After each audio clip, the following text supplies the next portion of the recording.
भारत भाग्य विधाता पंजाब सिंध गुजरात मराठा द्राविड़ उत्कल गंगा विंध्य हिमाचल यमुना गंगा उच्चल जलधि तरंगा तव शुभ नामे जागे तव शुभ आशीष मांगे गाहे तव जय गाथा जय गण मंगल दायक जय हे भारत भाग्य विधाता जय हे जय हे जय हे जय जय जय जय हे मानगोनां स्पिकार सार आरो मानजाथाव नखर दा आंनि सोंलुआ बेनोदि बै मिशन बैसोमुथि 1.0 नि हर्डिं होनायनि मुङाव बबे फाइनान्सियेल इयारनि बेसे खरस खालामनाय जाखो आरो बेसेबां बिबांनि खालामनाय जादों मोनसे हर्डिंनि खरसाया बेसेबां बेखौ हाउसनि गेजेरजों मिथिनो लुबैनाय जाबायमोन दा बेखौ आं रिप्लाइखौ मोनबाय एन्सारखौ मोनबाय दा बेवहाय मोनसे थालांनाय बायदि मोनदों आङो बे क्वान्टिटि आं क्वान्टिटिखौबो सोंफानाय जादोंमोन बेवहाय क्वान्टिटिखौ होनाय जायाखै जेखि जाया नैबे इस्टिमेटनि सायाव जे 69,499 बे इस्टिमेट कस्टआव माखासे इनकमप्लिट जालांनाय बायदि जों नुदों मानो होनोबा बेवहाय जे हर्डिं स्टेन्ड खालामनायनि मोनसेबो बेवहाय जों खुन्थिया नुनाय जायाखै सोरनिबा गय बिफांजों सोरनिबा कारेन्ट खुन्थियाजों जों खाजाबनाय माने अस्थायि नुदों आरोखि दा जेखि जाया आङो बेजों लोगोसेनो आङो सोंथि डाइरेक्सन फिननो लुबैबाय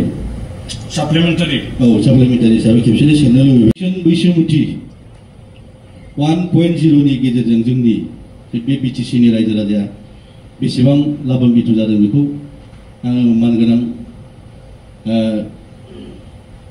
हाउसनि गेजेरजों मानगोनां इएम सारनायाव आं फिन खेबसे सोंथि दिखांनाय जाहैबाय बुंथिगिरि आरो मानगोनां नखर बिथां मानगोनां एमसिएलए प्रकाश बसुमतारिनि थोंजों सोंनायनि फिननायखौ बहाय होनो जाखाबाय 2 नम्बराव बिथाङा मिशन बैसोमुथि 1.0 गेजेरजों बेसेबां जनसाधारणनिसिम मासेबो बायदोंमोनथाय बेसेबां होनो हाखो दासिम मिशन बैसोमुथिनि गेजेरजों मानगोनां बुंथिगिरि लेन्ड डिजिटाइजेसन खालामनो हादों जोंनियावहाय दागनाव जादों 10,83,942 जोङो डिजिटाइजेसन खालामनो हाबाय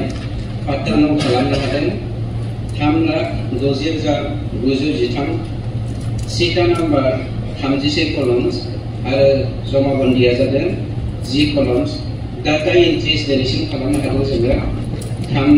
3 crore दा बेनि गेजेराव बावैसो जोंना मिशन बैसोमुथिनि गेजेरजों जोंनिसिम जायफ्रा अनलाइन एप्लाइ खालामनो हादों बिथांमोना 44,000 खालामगासिनो दं आरो जों बेखौ खोब स्मुथलि साक्सेसफुल खालामनो हादों जाबाय होनबाना बसुमतारि प्रकाश बसुमतारि नेक्स्ट सोर लानो नागिरदों फ्रेस मानगोनां स्पिकार राव आंनि उदालगुरि सार्कोलनि सिङाव जिबायदि मोनसे हानि अफिसाव थाङोब्ला माखासे मण्डल माखासे सार्कोल अफिसारफोरनि थ्रुयै हाफ्रानो ट्रेन्सफार जायाखै आरो जायनि बेलायाव अफिसियेल प्रसेस थांबा गोबां धरननि बिथांमोना माखासे प्रटेक्सन होनानै सिङाव जिथु लेनदेन सोलिबाय थादों बेफोरबायदि जों नुनो मोनबाय थादों ओंखायनो आं मानगोनां हाउसनि गेजेरजों मानगोनां इएम बिथांखौ खावलायनो सानदों जाहाथे माखासे प्रसेसफ्रा जेराव प्रयजन दं बेखौ मोजां आवगायलांनाया मोजां नङाब्ला ओरैबायदि प्रब्लेम जायो जों जेनेबा हमना ला 3-4 मालिक दं मोनसे डाक नम्बर बे दाग नम्बरखौ जुदि राननांगौ जायोब्ला प्रसेसफ्रानो बन्द जाना दं आरो ओंखायनो आरो सोरबाफोर 100नि हाखौ सोरबानाव जुदि बायनो गोबां बोसोर बायखांनायनि उनाव बेहा ट्रेन्सफार जायासै बेबायदिखौ मा प्रसेस लादों बेखौ आं हाउसनि गेजेरजों मिथिनो लुबैदों हाउस बिथां प्रेस मुसाहारि सोंनायनि फिननायखौ आं थोंजोङै होनो नागिरदों जोंनि काउन्सिलाव उदालगुरि सार्कल अफिसावल' नङा गासिबो सार्कल अफिसावनो मेन पावारनि थाखाय जोंहा जेंना जादों जायखौ जोङो सुफुंनो हायाखै गुबुन मोनसे खारना जादों दा थांनाय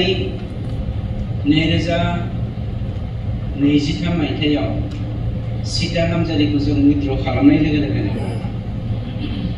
जेरावहाय अल अभार इन्डिया सिटा नामजारि होननाय मोनसे सोदोबा बाहायजायाखै 21st सेन्चुरियाव बे सिटा नामजारिखौ लानानै आगु 17 बोसोरावहाय जोंनि तामसा पेनिनि सिगां सिटा नामजारिनि गेजेरजों गोबां हाया बेवहाय ट्रेन्सफार जादों माननीय बुंथिगिरि सार आं बेखौनो दिनै next कुइसनावहाय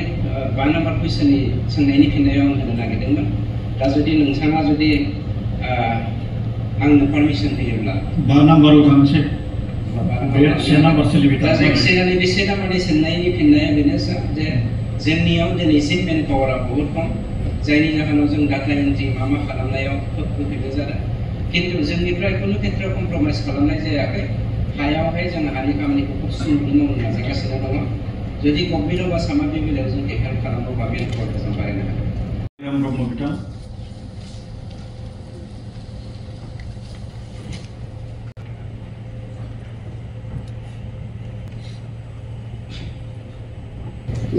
questionnya yang satu mengenai apa? The last question yang sekarang itu masih berapa lagi dulu? दा supplementary लादो supplementary question लादो Nah, ini mana yang sekarang masih jadi apa? Sentence from the law that if the Executive Council is meeting held on 15/6/2024 has decided to move the report of Board Department for one more time. If no favorable response is received, then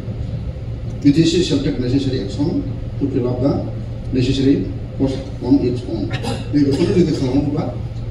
mana jangan jadi yang sadar lagi, Pak Kecil. Baik. Mbak.